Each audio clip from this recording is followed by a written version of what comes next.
All right, Diva and Flea time. We are gonna finish up this book, and I'm super excited about it. This is my dog. That's Reno, and it looks like she's gonna be hanging out with us for a little bit. So, here we go, Diva and Flea.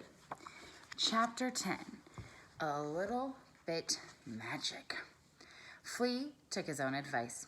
He ran as fast as he could out of the apartment, across the entrance hall, past the doorway, through the courtyard, around the gate, and on to the safety of the big, wide pavement outside. But Diva did not follow him. Flea was not sure what to do. He was here, and Diva was there. Did Diva need rescuing? If so, Flea knew he was the only cat between Diva.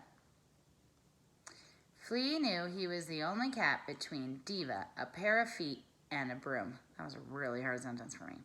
So Flea returned. Inside, he saw Diva still sitting and smiling right next to the pair of feet and the broom. Wow, thought Flea. Diva really is brave. Suddenly, the feet began to move.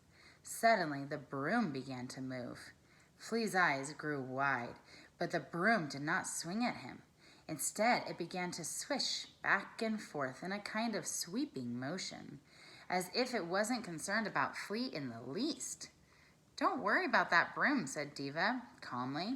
That is a nice broom. It belongs to Eva. She's the Gardine, and she lives here with me. Flea had no idea what a Gardine was, but he was pretty sure Eva was a human-type person. Flea had seen people and dogs take walks together in the park, but he never imagined that they could live together. Everything inside this apartment was so odd. Let me show you something, said Diva as she walked right past Eva's feet and the sweeping broom. Flea bravely followed her to a corner where he saw a bowl filled with something. This, Diva said happily, is breakfast. At first, Flea was disappointed. Diva's friend did not seem very interesting. Then he noticed a particularly delicious smell. Food, he said. It's food. Food was his favorite thing. Next to Diva, that is. Have some, invited Diva. Flea had eaten food in the morning before, but he had never seen food just sitting there waiting to be eaten. He took a big bite, and then another, without ever once looking over his shoulder or having to quickly scamper away.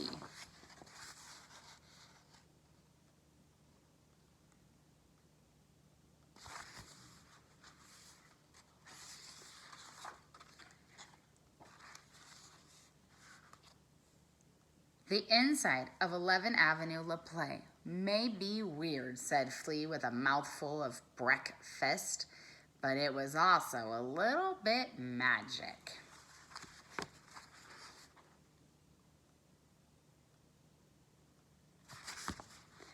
La fin.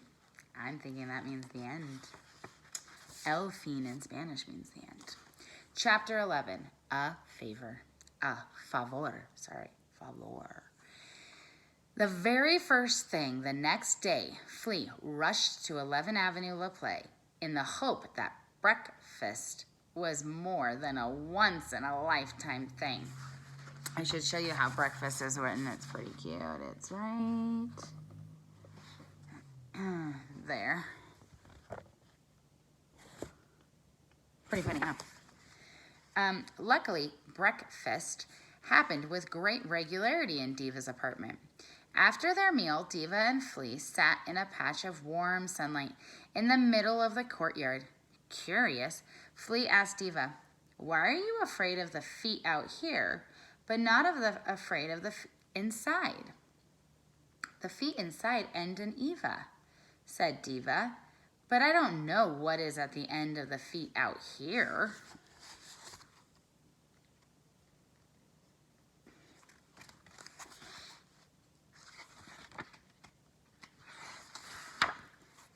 Diva's answer gave Flea an idea, and it was such an exciting idea that his tail shot straight up. Flea turned to his friend. You showed me a wondrous and delicious new thing yesterday. I owe you a favor.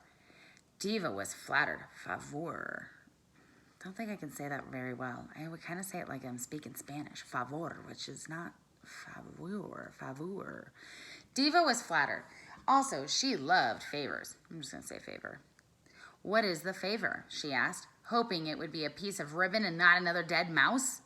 I will show you how to meet new feet, said Flea. This is not Diva's idea of a favor, but Flea was insistent. It will be a wondrous thing, he said. Diva did not say anything. I will be right here by your side the whole time, continued Flea. Trust me. Diva looked at Flea. Okay, she said, but she did not say it very loudly.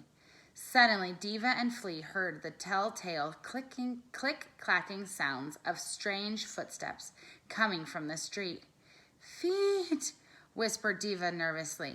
Every part of her wanted to turn and run away. Every part, that is, except the part that trusted Flea. So Diva stayed. Diva waited. Diva trusted.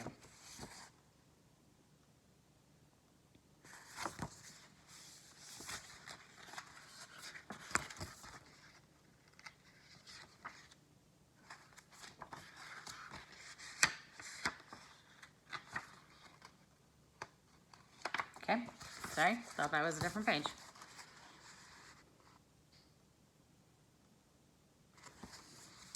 Chapter 12, Feet Again. Click, clack, clack, click, click, clack. Diva could hear the feet coming closer. Then she could see the feet coming closer. Flea did not move, so Diva did not move either. Then the feet came to a stop, right in front of Diva. Say, meow, instructed Flea. Woof, said Diva. Close enough, said Flea. The almost meow must have done something because just then a huge hand, almost as large as a foot, appeared out of the sky. Diva looked at Flea. Flea whispered, the wondrous thing is coming. Diva scrunched up her nose and closed her eyes, but still she did not move. Then the hand touched Diva's head and started to pet it. The hand was gentle and friendly. If it could have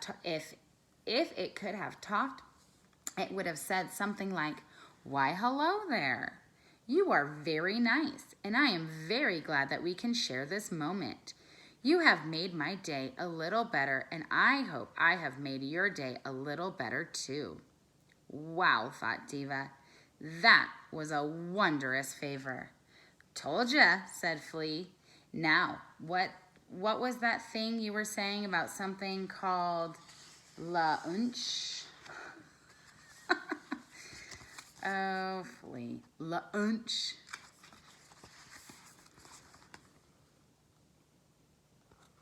And this is how he says lunch. Where is it? Lunch. Chapter 13. Diva and Flea now. This is Diva now. Diva lives with Eva, the gardienne of 11 Avenue La Plaie in Paris, France. Sometimes she and her friend, a big cat named Flea, pass through the courtyard gate to discover new things and meet new feet on the streets and avenues of the city. Diva has become a flaneur, a small dog in a big city who has seen things and done things that other small dogs in Paris have only heard about from passing cats.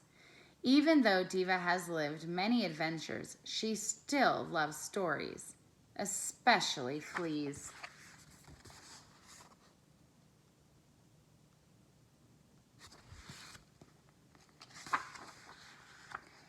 This is Flea now. Flea is a great flaneur who has seen everything but still looks for more, because there is always more to discover. And now, thanks to his friend, a little dog named called Diva, he has discovered that more in a most surprising place. It is located through a door that leads to a small apartment in 11 Avenue La Plaie in Paris, France, which has ample food and ample love, and one harmless broom. This is where Flea now lives with Diva and Eva. This is where he eats breakfast every day. This is where the wall has a photograph of him. These are all parts of his very favorite story. The story he calls The Adventure of When I Found a Friend and a Home at the Same Time.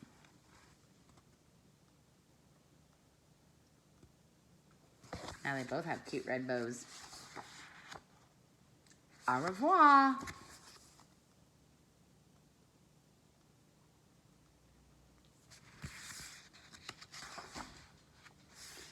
All right, my dear friends, that is it. That is our story. I really hope you enjoyed Diva and Flea. Don't forget that I am going to be in the library from 8 to 8:50 on October 29th if you want to come in and chat about this book with me. We will talk about what book we're going to read next in November. And we'll talk about a little bit of this book and some other books that Mo Williams has written, which I'm sure you know a lot of them, like Pigeon and Piggy and Elephant and so forth. So anyways, I will see you on October 29th from 8 to 8:50. Come whenever you come to school. If you get on the bus and you don't get there until 8:37 or 8:40, come if you want, all right? We will be there the whole time to talk to you. So thanks for staying tuned with me this whole time and reading this book with me. I am grateful for all of you. So I will see you tomorrow at school.